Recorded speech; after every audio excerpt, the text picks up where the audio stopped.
Hey there, Sharon Horne-Ellstrom here. Welcome to day 85 of our BU 365-day challenge to do one thing every day that improves us. This month, this segment, we're focusing on our mental well-being. And as such, today we are going to talk about visualization. I'm going to share the steps of visualization, some beginner tips in case you've never heard of visualization, which it's kind of hard to believe in this day and age that people haven't heard of visualization or visualizing things or imagining things in advance in your head before you do something. If you watch any of the Olympics, and I only watched a couple of sports with my kids, some snowboarding events and skiing events, but before the athletes would perform, you could see them at the top of the hill or at the top of the jump off, actually running through their routine and the tricks they were going to perform in their head prior to actually doing the event.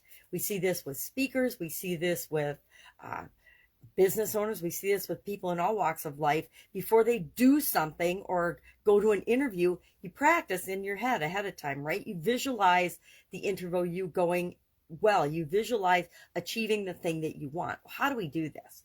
Well, I noticed that even my granddaughter last year in kindergarten, her teacher was talking about visualization and imagination and things. We're going to talk about visualization today, and we're going to go a little deeper and talk about imagination tomorrow. Why that order? That's just the order I randomly selected as I was deciding the topics for the challenge this year. So visualization. Let's talk about tips first, and then we'll talk about the steps, and then we'll talk about your action item. Action item, super easy today. You might already be doing this every day, so you might say, oh, I already did that. I did that when I woke up this morning.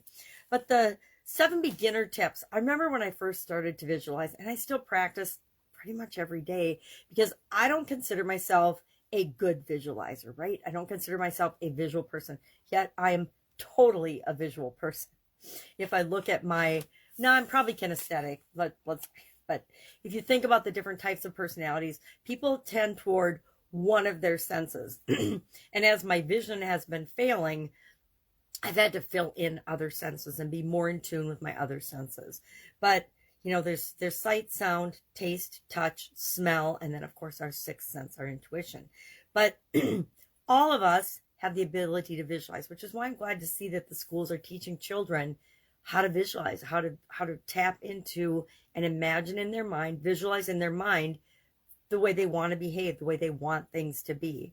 So what are some tips for visualizing? You know, I always use the example because I probably learned it from Tony Robbins, who learned it from Jim Rohn, who learned it from, Napoleon Hill, who knows who first came up with it. But visualization, the pink elephant example, or don't think about a dog, or don't think about a house, or don't think about your house.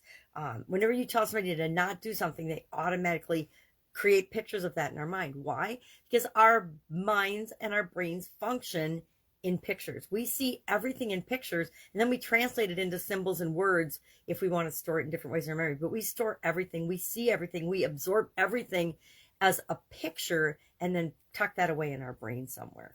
So what are some tips, some beginner tips to visualization? For one, try not to overthink it. I guarantee that I am an overthinker. And when I first learned about visualization, I was probably in my late 20s before I ever really heard about visualization or how you can use it to create and get what you want in your life. And I definitely, by that point, was an overthinker of everything. So step one, don't overthink it. Realize that our natural tendency is to think in pictures. So you're just doing more of what you're already doing automatically. You're just doing it more intentionally. Secondly, use all of your senses. The more of your senses that you bring into the pictures that you're creating in your mind.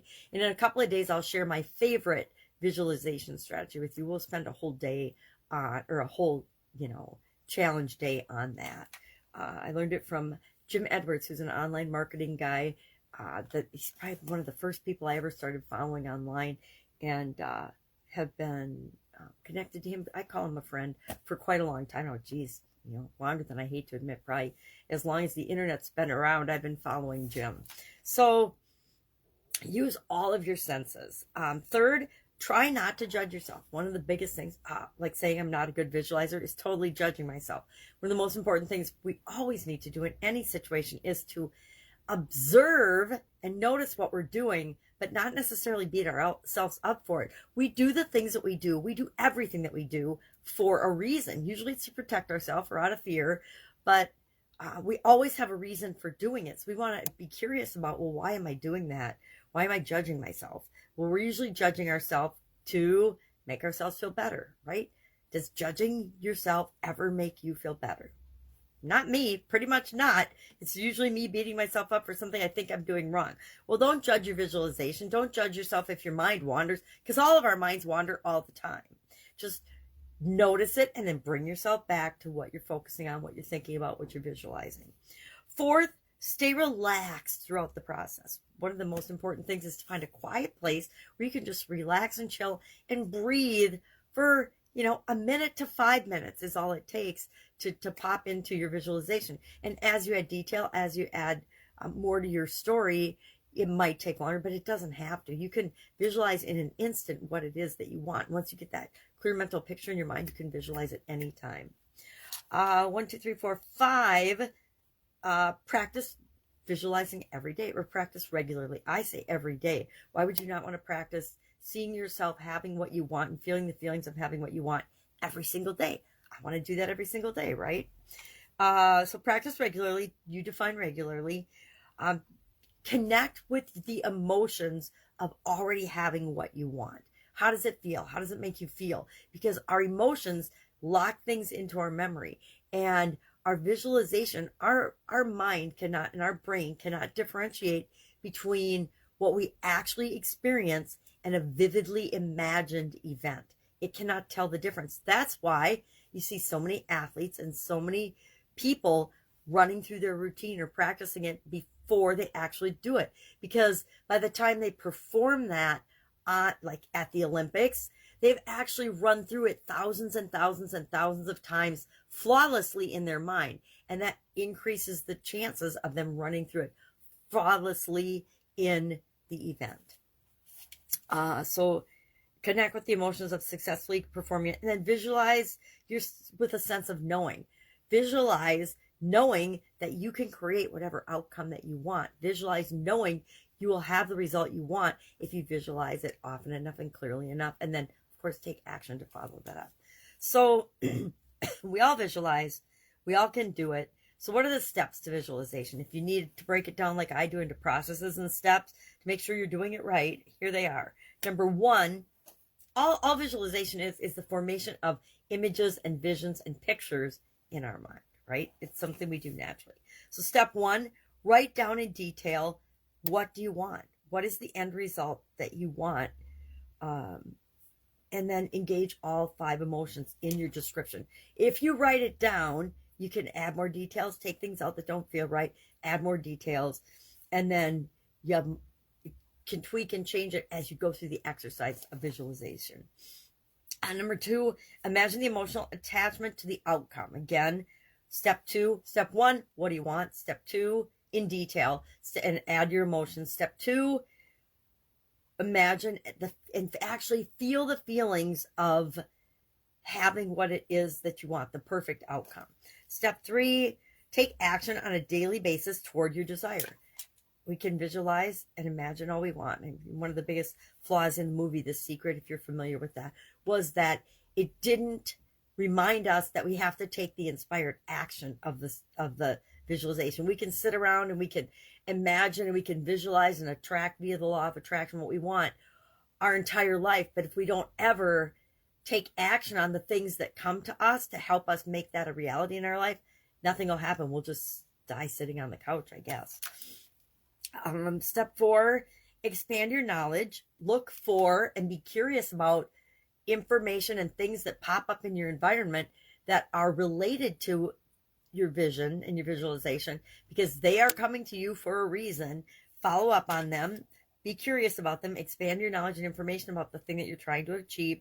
And finally, number 5, make time to consider your visualization.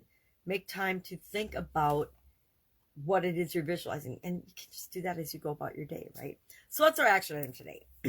Today, set aside, let's say 5 minutes. Maybe set a little timer like my cow timer for 5 minutes. 5 minutes isn't very long.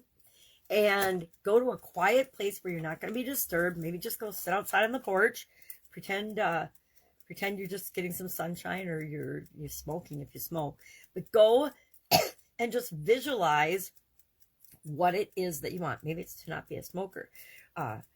Visualize the thing that you want for 5 minutes. Add as much detail, emotion, feeling. Feel the feelings of already having achieved the thing that you want. And then just share in the comments, how did it go? How did it make you feel? That's it. That's our action item for today. Any questions, hit me up. Otherwise, I will be with you tomorrow. We're going to talk about our imagination. Another thing that my kindergarten granddaughter learned in kindergarten. Wish we had. All right. Have a great day. I'll be with you tomorrow.